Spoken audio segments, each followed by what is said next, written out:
behalf. And we promised them if they did that, when they came home, we'd take care of their medical care.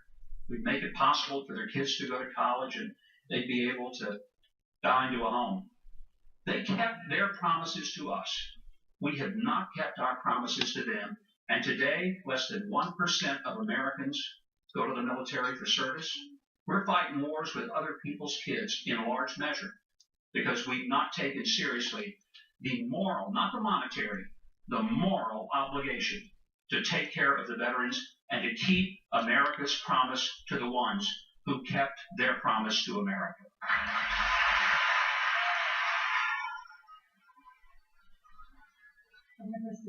The way to reconnect Americans to the men and women in uniform is to first and foremost give them a commander-in-chief who respects the military and respects everyone who wears a uniform. Starts at the top.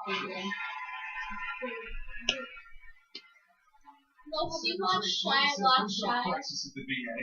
That's such a long and hard process for veterans that she doesn't get it and she doesn't respect. I was watching him around like 3 and he was just like. The United States doesn't back up law enforcement officers in uniform. Oh, Shia. I spent 7 years in law enforcement. I respect these folks, and I will do so as commander-in-chief of the military.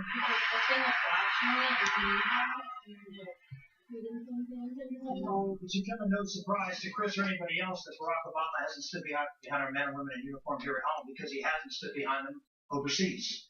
The rules of engagement that we've allowed our soldiers to go and fight against have put them in harm's way for political purposes. This has been the most politicized wars that we've ever seen with this administration. He gets in and gets out based upon what the polls are saying and what pressure he's getting from groups.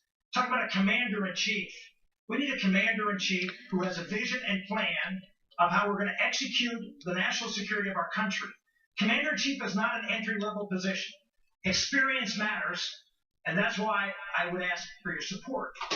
You're not going to win, Santorum. Because I have the experience against the enemy that comes in front to do the job. It's time for closing statements. 30 seconds.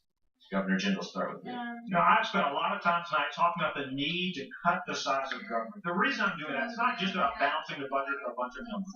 It's because I believe in the American dream.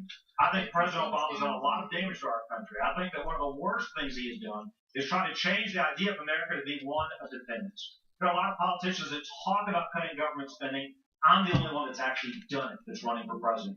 The rest of them, it's a lot of hot air. If you want your paychecks to go up, if you want more big-paying jobs, if you want the government out of your lives, we've got to cut the size of government. It's not enough just to elect any Republican. We've seen that. We've got to elect a Republican that will take on the establishment in both parties. I'm asking for your support. Thank you. Senator Santorum. I announced a factory floor in Western Pennsylvania. This campaign has all been about 2 words for me: working families. Working. Getting people the opportunity to see those wages rise.